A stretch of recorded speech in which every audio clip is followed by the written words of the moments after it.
జాతీయ జెండా దినోత్సవాన్ని పురస్కరించుకొని విద్యార్థుల్లో దేశభక్తి, జాతీయ జెండాపై గౌరవ భావాన్ని పెంపొందించే ఉద్దేశంతో లయన్స్ క్లబ్ ఆఫ్ గోదావరికని శతాబ్ది అధ్యక్షులు లయన్ మాజిడి మహేందర్ గౌడ ఆధ్వర్యంలో ఎన్టీపీసీ జ్యోతినగర్ లోని జిల్లా పరిషత్ ఉన్నత పాఠశాలలో జాతీయ జెండా, దాని ప్రాముఖ్యత అనే అంశంపై 6వ తరగతి నుండి 10వ తరగతి వరకు విద్యార్థులకు వ్యాసరచన పోటీలు నిర్వహించారు.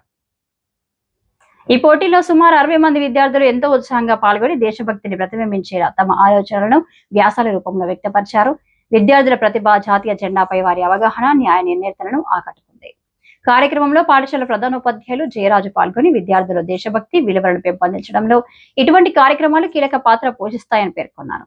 పోటీలకు న్యాయ నిర్ణేతలుగా ఉపాధ్యాయులు రాజేశ్వరి, స్వర్ణలత, మేరీ పాస్కల్, శ్రీనివాస్, శ్రీధర్, అనురాధ వ్యవహరించి విద్యార్థుల వ్యాసాలను పరిశీలించి విజేతలను ఎంపిక చేశారు. ఈ కార్యక్రమంలో లయన్స్ క్లబ్ ఆఫ్ గోదావరికని శతాబ్ది అధ్యక్షులు మాచిడి మహేందర్ గౌడ్, కార్యదర్శి లయన్ పైడా సాయి కుమార్, క్లబ్ సభ్యులు చీర సంశివరెడ్డి, కె రవిచంద్ర తదితరులు పాల్గొని కార్యక్రమాన్ని విజయవంతం చేశారు. ఈ సందర్భంగా లయన్ మాచిడి మహేందర్ గౌడ్ మాట్లాడుతూ, భారత జాతీయ జెండా ప్రతి భారతీయుడి ఆత్మగౌరవానికి, ఐక్యతకు, దేశభక్తికి ప్రతీక. భావితరాల్లో జాతీయ స్ఫూర్తిని పెంపొందించేందుకు ఇలాంటి కార్యక్రమాలను లయన్స్ క్లబ్ నిరంతరం నిర్వహిస్తుందని తెలిపారు.